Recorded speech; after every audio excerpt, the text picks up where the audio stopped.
there's a lot of different things about that. So first and foremost, we made a lot of mistakes early on. And if I can help anybody else not make those mistakes, that's a great thing.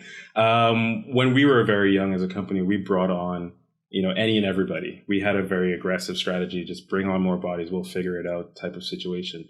Looking back now and everything that we did, it does definitely help to have a bit more structure around that. And one of my advisors kind of mentioned as well too, it's good to have a ratio. So if you have, one senior person to every 2 juniors at least, that's a very manageable kind of ratio. And then those 2 juniors become a bit more senior. And then as they move up in terms of, leadership and ability, you're able to bring in more juniors and you start to grow out that way. So there's never this kind of scenario where you're running faster than you can, keep up with, right? You always have some sort of senior oversight, which is what we try to do now. We try to make sure that we have, a slight bit of mentorship internally within the company.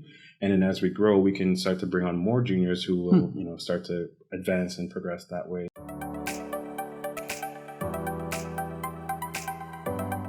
The reason why I asked that is you mentioned earlier, sharing with a new employee the plan. Right. Or here's the progression. And it's been my experience that there's, especially with the next generation coming up, that's a big part of why they want to work for you in the first place. They want to be involved. They want to be engaged. They want to feel they're part of something. I'm a lot older than you, but I remember a time when, that was never on anybody's radar. Right. You just didn't even ask those questions. You just came in, put your head down, went to work and hope things worked out. Whereas now it's interesting times, isn't it? Yeah. You want to feel that the work that you're doing is somewhat meaningful, right? That you're having some kind of an impact. And that's one of the things that drew me into small companies to begin with. It was that feeling of, hey, I have an ability to make an impact and see that impact, be it from a product standpoint or be it internally within the company. It's a lot more apparent at a company of this size as opposed to somebody like an IBM or something where you are working on one widget for a very long time. Yeah.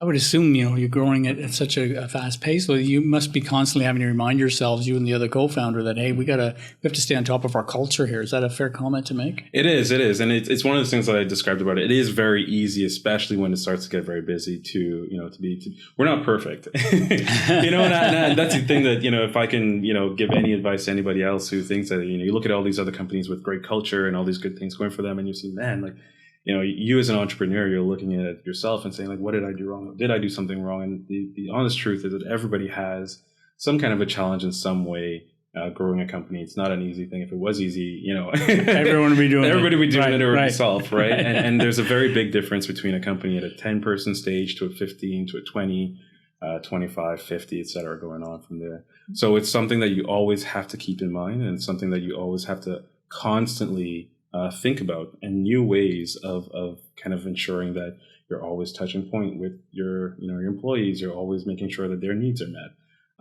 that you don't take it for granted. Some of the smaller victories that, may seem to become mundane if you're getting a lot of them, which is great, but you have to still keep in mind that it's important to celebrate those victories.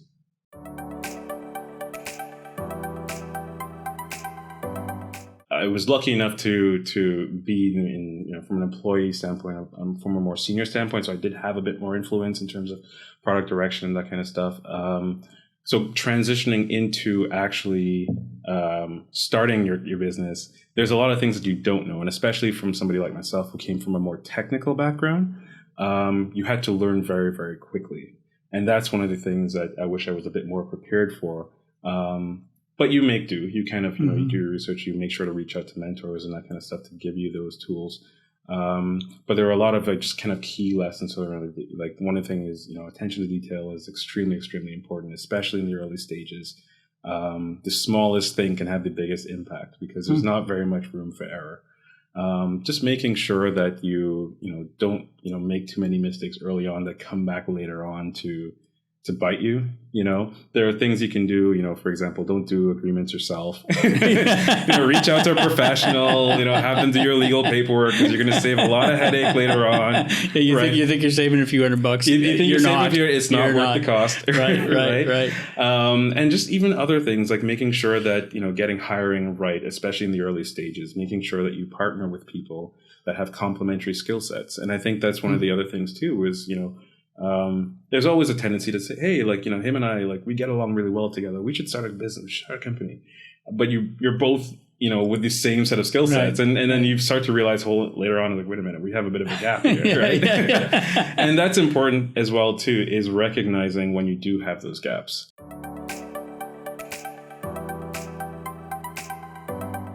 I'm glad you said that, because I'm always hesitant to ask that question, Andre, in these interviews, because I don't want any of our listeners that may be thinking of starting a business going, oh, geez, I don't, I'm going to fall into that trap. And it may prevent them from doing that. Right. I think it'd be interesting to get your feedback, but you're going to make mistakes. I don't care how prepared you are. You could prepare for years and years and years. Guess what? You're still going to make mistakes. So absolutely. I think it's that fine line between just jumping in with both feet and learning, but also being somewhat prepared. I've seen other entrepreneurs that they were not ready to jump in with both. And they were making so many mistakes so fast. Right. You came from a senior background. At least you had some of that training. Any thoughts on that? Would you agree with that comment? Yeah, absolutely. And I think I'm glad you mentioned that. We've made a lot of mistakes. Other companies that I know have made a lot of mistakes. Now, there are some mistakes that you make that can be critical, right, to the success of the company, and you would try to avoid those as much as possible.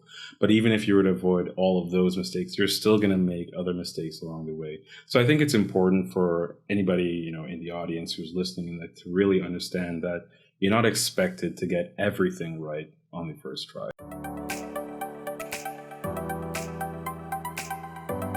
I'm finding there's a bit of a trend amongst these podcasts, Andre. I'm curious to get your opinion on it. But when I first started doing them, it was all about the grind, and it was all about never take a break and put your head down, and 24/7. And I find more and more guests are saying, you know what? I've discovered that in the last 4 or 5 years that I've had to take a step back to go 2 steps forward. And I say this all the time. Regular listeners, I'm sure, are getting tired of this story, but that's my challenge with shows like Dragon's Den and Shark Tank. They glorify this, the grind, the 24/7. And listen, you got to work hard to have a successful business. I'm not suggesting anything other than that. Mm-hmm. Trust me, you have to work.